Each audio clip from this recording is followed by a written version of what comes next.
कौन सच्चा कौन झूठा, ठाकरे की शिवसेना और शिंदे की शिवसेना आपस में भिड़ी।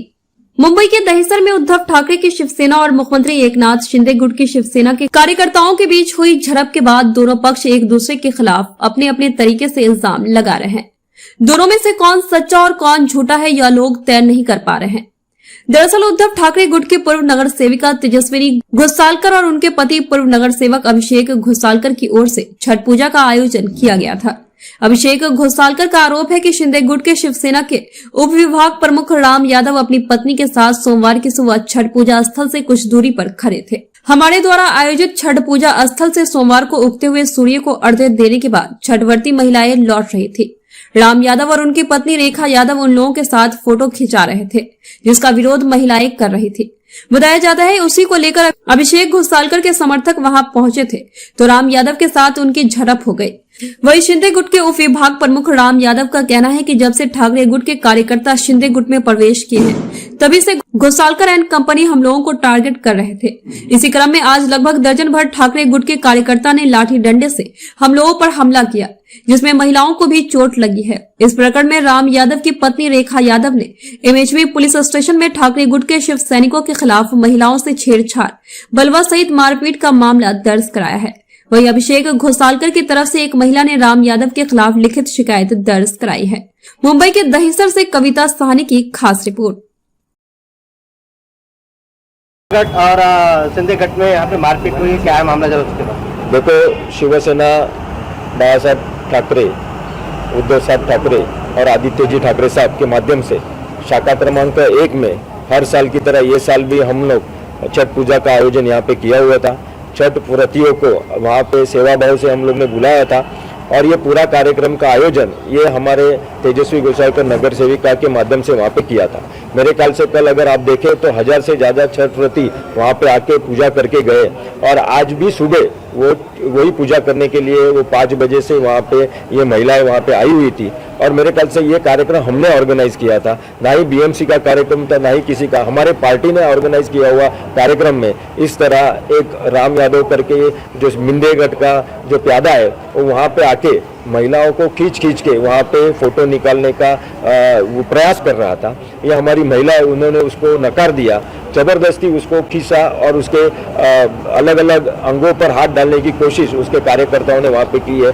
ये बहुत सारी निंदनीय है। जब भी ये औरत वहाँ पे चिल्लाई तभी हमें समझा, हमारे कार्यकर्ताओं को समझा कि वहाँ महिलाओं के साथ कुछ छेड़छाड़ी हो रही है। हमारे कार्यकर्ता तुरंत वहाँ पे भाग के गए। उन्होंने वहाँ पे उनको पूछा कि बाबा इस तरह आप हमारे क्षेत्र में आके, हमारे कार्यक्रम के क्षेत्र में आके आप वहाँ पे क्या कर रहे हो?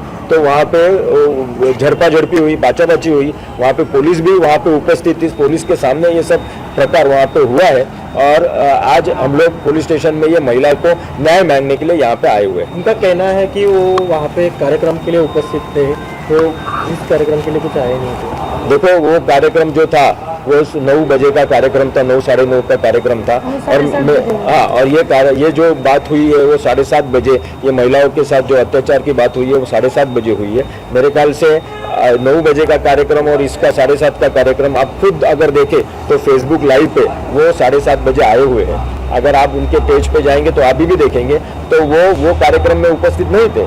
तो वो छठ हमने जो आयोजित किया हुआ छठ व्रतियों के लिए जो कार्यक्रम है उसमें वो उपस्थित थे और उसमें आके महिलाओं से छेड़छाड़ कर रहे थे। इसीलिए हमारे बाला साहब के शिवसैनिक है, हमारे उद्धव साहब के शिवसैनिक है और हमने उनको करारा जवाब वहाँ पे दिया हुआ है। और अगर ये सुधरेंगे नहीं तो हमारी महिला आज नारी शक्ति आज उनको उनका सबक सिखाती। आपकी तरफ से कोई शिकायत दी गई? हम लोग ने वहाँ पे अर्जी दी हुई है। ये महिला उन्होंने तकरार अर्जी वहाँ पे दी हुई है। हमने पुलिस से मदद मांगी है कि इनको न्याय देना चाहिए, इनके ऊपर जो अन्याय हुआ है उनको न्याय देना चाहिए। नहीं तो ये हमारी महिला है वो इतने डिप्रेशन में चली गई है। उन्होंने उनके तकरार अर्जी पे अगर झगड़े की बात सामने आ रही है, क्या है मामला जरा बताइए। देखिए, ऐसा है कि हम छठी व्रती को जगह जगह पर जाकर छठी मैया का आज व्रत हमारी महिलाएं रखती हैं, तो हम सभी को जाकर मिलते हैं, उनसे प्रार्थना करते हैं कि भगवान उनका आगे छठी मैया उन्हें आशीर्वाद दे।